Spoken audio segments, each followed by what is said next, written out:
Prime Minister Benjamin Netanyahu. He is not easy, I want to tell you.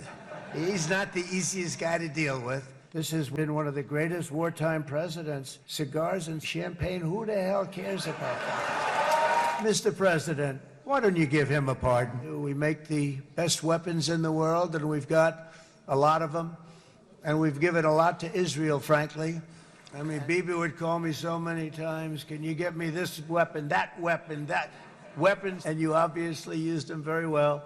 So Israel, with our help, has won all that they can by force of arms. You've won. And because of that, the Middle East is finally ready to embrace its extraordinary potential. Now you have peace, you have people that really like Israel. You've come back strong because it was getting to be a little nasty out there in the world, and ultimately the world wins. You can't beat the world. Or I would say to Bibi, it's now time, and he understood it better than anybody. The world is loving Israel again. The enemies of all civilization are in retreat thanks to the Israeli Defense Forces and Operation Rising Lion. But many of Iran's top terrorists, including nuclear scientists and commanders, have been extinguished from this earth. And you know it would be great if we could make a peace deal with them. Would you be happy with that? Wouldn't it be nice, I think?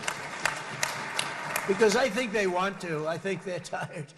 Somebody said, sir, they're starting their nuclear program again. I said, let me tell you something. They're not starting anything.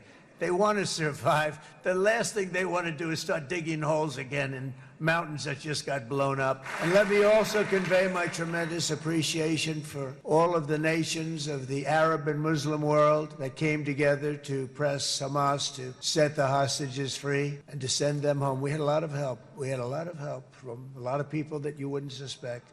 And I want to thank them very much for that. And the total focus of Gazans must be on restoring the fundamentals of stability, safety, dignity, and economic development so they can finally have the better life that their children really do deserve after all these decades of horror. I intend to be a partner in this effort. We're going to help. It's called the Board of Peace. I want to thank the Arab and Muslim nations for their commitment that they've made to support a safe rebuilding of Gaza and beyond. I have many Arab countries, very wealthy countries, that came up and said, we'll put up tremendous amounts of money to rebuild Gaza, and I think that's going to happen. What they're doing is going to be, I think, something that you're going to be very impressed with, Bibi, and you need that. You need the kind of economic power that they have, and they want to see it work, and they want to see it be safe, and they want to see it be good for Israel, too. As I kept my promise and officially recognized the capital of Israel and moved the American embassy to Jerusalem.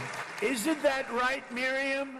Miriam and Sheldon would come into the office. They'd call me. I think they had more trips to the White House than anybody else I can think of. Look at her sitting there so innocently. She got $60 billion in the bank. $60 billion. I think she's saying no more. Her husband was a very aggressive man, but I loved him. He'd call up, can I come over and see you? I say, Sheldon, I'm the president of the United States. It doesn't work that way. He'd come in. But they were very responsible for so much, including getting me thinking about Golan Heights, which is probably one of the greatest things to ever happen